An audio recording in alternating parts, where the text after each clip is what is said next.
आप सुन रहे हैं मुंशी प्रेमचंद्र की रोचक कहानियाँ। आज की कहानी का शीर्षक है पूस की रात।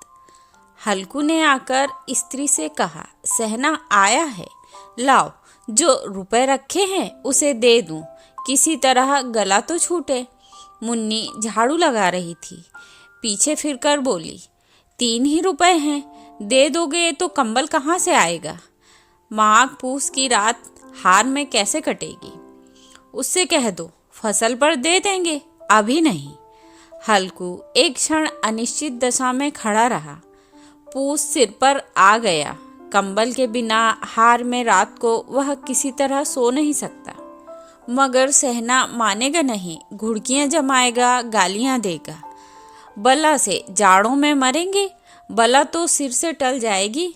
यह सोचता हुआ वह अपना भारी भरकम डील लिए हुए, जो उसके नाम को झूठ सिद्ध करता था, स्त्री के समीप आ गया और खुशामद करके बोला, दे दे, गला तो छूटे, कंबल के लिए कोई दूसरा उपाय सोचूंगा। मुन्नी उसके पास से दूर हट गई और आंखें तरेरती हुई बोली, कर चुके दूसरा उपाय, जरा सुनूं तो कौन सा उपाय करोगे। कोई खैरात दे देगा कंबल। ना जाने कितनी बाकी है जो किसी तरह चुकने ही नहीं आती। मैं कहती हूँ तुम क्यों नहीं खेती छोड़ देते, मर मर कर काम करो, उपज हो तो बाकी दे दो। चलो छुट्टी हुई।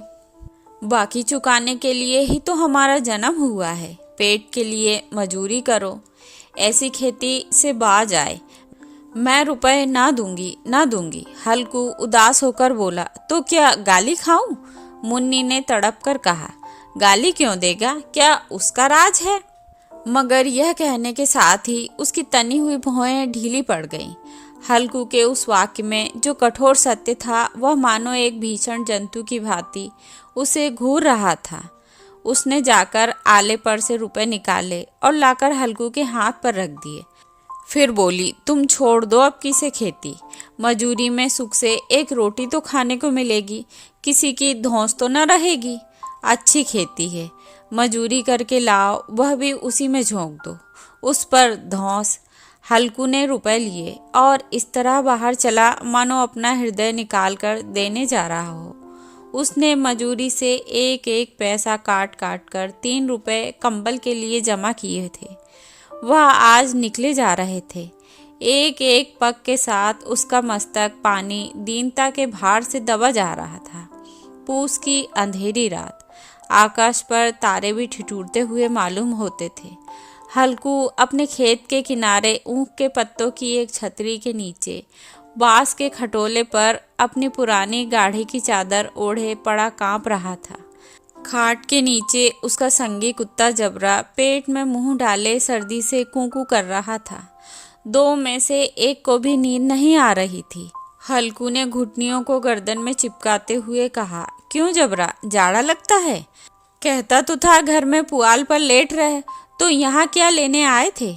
अब खाओ ठंड, मैं क्या करूँ, जानते थे मैं यहाँ हलवा पूरी खाने आ रहा हूँ। दौड़े दौड़े आगे आगे चले आए, अब रो नानी के नाम को। जबरा ने पड़े पड़े दुम हिलाई और अपनी कूकू को दीर्घ बनाता हुआ कहा, कल से मत आना मेरे साथ, नहीं तो ठंडे हो जाओगे।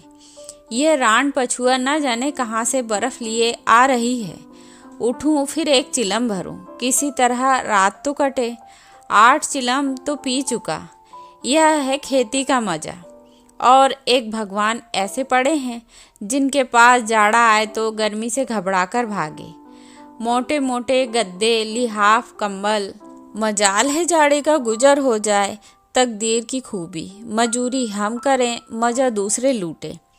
हल्कू उठा, गड्ढे में जरा सी आग निकालकर चिलम भरी। जबरा भी उठ बैठा। हल्कू ने चिलम पीते हुए कहा, पिएगा चिलम, जाड़ा तो क्या जाता है, हाँ जरा मन बदल जाता है। जबरा ने उनके मुंह की ओर प्रेम से छलकती हुई आंखों से देखा। हल्कू, आज और जाड़ा खा ले, कल से मैं यहाँ पुआल बिछा दूंगा, उसी में घुसकर बैठना, तब जाड़ा न लगेगा। जबरा ने अपने पंजे उसकी घुटनियों पर रख दिए और उसके मुंह के पास अपना मुंह ले गया। हल्कू को उसकी गर्म सांस लगी। चिलम पीकर हल्कू फिर लेटा और निश्चय करके लेटा कि चाहे कुछ भी हो अब की सो जाऊंगा। पर एक ही क्षण में उसके हृदय में कंपन होने लगा। कभी इस करवट लेटता, कभी उस करवट, पर जाड़ा किसी पिशाच की भांति उसकी छाती को दबाए हुए था। जब किसी तरह न रहा गया, उसने जबरा को धीरे से उठाया और इसके सिर को थपथपाकर उसे अपनी गोद में सुला लिया। कुत्ते की देह से जाने कैसी दुर्गंध आ रही थी, पर वह उसे अपनी गोद में चिपटाए हुए ऐसे सुख का अनुभव कर रहा था जो इधर महीनों से उसे ना मिला था। जबरा शायद यह समझ रहा था कि स्वर्ग यही है, और हल्कू की पवित्र आत्मा में तो उस कुत्ते के प्रति घृणा की गंध तक न थी। अपने किसी अभिन्न मित्र या भाई को भी वह इतनी तत्परता से गले लगाता। वह अपनी दीनता से आहत न था जिसने आज उसे इस दशा में पहुंचा दिया। नहीं, इस अनोखी मैत्री ने जैसे उसकी आत्मा के सब द्वार खोल दिए थे और उनका एक एक अणु प्रकाश से चमक रहा था। सहसा जबरा ने किसी जानवर की आहट पाई। इस विशेष आत्मीयता ने उसमें एक नई स्फूर्ति पैदा कर दी थी जो हवा के ठंडे झोंकों को तुच्छ समझती थी। वह झपट कर उठा और छपरी से बाहर आकर भूंकने लगा। हल्कू ने उसे कई बार पुचकार कर बुलाया, पर वह उसके पास न आया। हार में चारों तरफ दौड़ दौड़ कर भौंकता रहा। एक क्षण के लिए आ भी जाता तो तुरंत ही फिर दौड़ता। कर्तव्य उसके हृदय में अरमान की भांति ही उछल रहा था। 1 घंटा और गुजर गया। रात ने शीत हवा से धधकना शुरू कर दिया।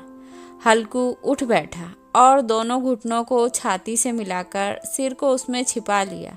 फिर भी ठंड कम न हुई। ऐसा जान पड़ता था सारा रक्त जम गया है, धमनियों में रक्त की जगह हिम बह रहा है। उसने झुककर आकाश की ओर देखा। अभी कितनी रात बाकी है। सप्तऋषि अभी आकाश में आधे भी नहीं चढ़े। ऊपर आ जाएंगे तब कहीं सवेरा होगा। अभी पहर से ऊपर रात है। हल्कू के खेत से कोई एक गोली के टप्पे पर आमों का एक बाग था। पतझड़ शुरू हो गई थी। बाग में पत्तियों का ढेर लगा हुआ था। हल्कू ने सोचा चलकर पत्तियां बटोरूं और उन्हें जलाकर खूब तापूं। रात को कोई मुझे पत्तियां बटोरते देखे तो समझे कोई भूत है। कौन जाने कोई जानवर ही छिपा बैठा हो। मगर अब तो बैठे नहीं रहा जाता। उसने पास के अरहर के खेत में जाकर कई पौधे उखाड़ लिए और उनका एक झाड़ू बनाकर हाथ में सुलगता हुआ उपला लिए बगीचे की तरफ चला। जबरा ने उसे आते देखा, पास आया और दुम हिलाने लगा। हल्कू ने कहा, अब तो नहीं रहा जाता जबरू, चलो बगीचे में पत्तियां बटोर कर तापें। ताते हो जाएंगे फिर आकर सोएंगे। अभी तो बहुत रात है। जबरा ने कुंकू करके सहमति प्रकट की और आगे बगीचे की ओर चला। बगीचे में खूब अंधेरा छाया हुआ था और अंधकार में निर्दय पवन पत्तियों को कुचलता हुआ चला जाता था। वृक्षों से ओस की बूंदें टप टप नीचे टपक रही थी। एकाएक एक झोंका मेहंदी के फूलों की खुशबू लिए हुआ आया। हल्कू ने कहा, कैसी अच्छी महक आई जबरू, तुम्हारी नाक में भी तो सुगंध आ रही होगी। जबरा को कहीं जमीन पर एक हड्डी पड़ी मिल गई थी। उसे चचोड़ रहा था। हल्कू ने आग जमीन पर रख दी और पत्तियां बटोरने लगा। जरा देर में पत्तियों का ढेर लग गया था। हाथ ठिठुरे जाते थे, नंगे पांव गले जाते थे और वह पत्तियों का पहाड़ खड़ा कर रहा था। इसी अलाव में वह ठंड को जलाकर भस्म कर देगा। थोड़ी देर में अलाव जल उठा। उसकी लौ ऊपर वाले वृक्ष की पत्तियों को छू छू कर भागने लगी। उस अस्थिर प्रकाश में बगीचे के विशाल वृक्ष ऐसे मालूम होते थे मानो उस अथाह अंधकार को अपने सिरों पर संभाले हुए हों। अंधकार के उस अनंत सागर में यह प्रकाश एक नौका के समान हिलता मचलता हुआ जान पड़ता था। हल्कू अलाव के सामने बैठा आग ताप रहा था। एक क्षण में उसने दोहर उतारकर बगल में दबा ली। दोनों पांव फैला दिए मानो ठंड को ललकार रहा हो। तेरे जी में आए सो कर। ठंड की असीम शक्ति पर विजय पाकर वह विजय गर्व को हृदय में न छिपा सकता था। उसने जबरा से कहा, क्यों जब्बर, अब ठंड नहीं लग रही है? जब्बर ने कूकू करके मानो कहा, अब क्या ठंड लगती ही रहेगी, पहले से यह उपाय न सूझा, नहीं इतनी ठंड क्यों खाते? जब्बर ने पूंछ हिलाई। अच्छा आओ, इस अलाव को कूदकर पार करें, देखें कौन निकल जाता है। अगर जल गए बच्चा तो मैं दवा न करूँगा। जब्बर ने उस अग्नि राशि की ओर कातर नेत्रों से देखा। मुन्नी से कल न कह देना, नहीं लड़ाई करेगी। यह कहता हुआ वह उछला और उस अलाव के ऊपर से साफ निकल गया। पैरों में जरा लपट लगी, पर कोई बात न थी। जबरा आग के इर्द गिर्द घूमकर उसके पास आ खड़ा हुआ। हल्कू ने कहा, चलो चलो, ऐसा सही नहीं है, ऊपर से कूद कर आओ। वह फिर कूदा और अलाव के इस पार आ गया। पत्तियां जल चुकी थी। बगीचे में फिर अंधेरा छा गया था। राख के नीचे कुछ आग बाकी थी, जो हवा का झोंका आ जाने पर जरा जाग उठती थी, पर एक क्षण में फिर आंखें बंद कर लेती थी। हल्कू ने फिर चादर ओढ़ ली और गर्म राख के पास बैठा हुआ एक गीत गुनगुनाने लगा। उसके बदन में गर्मी आ गई थी, पर ज्यों-ज्यों शीत बढ़ती जाती थी, उसे आलस्य दबाए लेता था। जबरा जोर से भूंककर खेत की ओर भागा। हल्कू को ऐसा मालूम हुआ कि जानवरों का एक झुंड खेत में आया है। शायद नील गायों का झुंड था। उनके कूदने दौड़ने की आवाज़ें साफ कान में आ रही थीं। फिर ऐसा मालूम हुआ कि खेत में चर रही हैं। उनके चबाने की आवाज़ चर्र चर्र सुनाई देने लगी। उसने दिल में कहा, नहीं, जबरा के होते हुए कोई जानवर खेत में नहीं आ सकता। नोच ही डाले, मुझे भ्रम हो रहा है। कहाँ, अब तो कुछ नहीं सुनाई देता। मुझे भी कैसा धोखा हुआ है। उसने जोर से आवाज़ लगाई। जबरा जबरा जबरा भूंकता रहा, उसके पास न आया। फिर खेत के चरे जाने की आहट मिली। अब वह अपने को धोखा न दे सका। उसे अपनी जगह से हिलना जहर लग रहा था। कैसा दंदाया हुआ बैठा था। इस जाड़े पाले में खेत में जाना, जानवरों के पीछे दौड़ना असहाय जान पड़ा। वह अपनी जगह से ना हिला।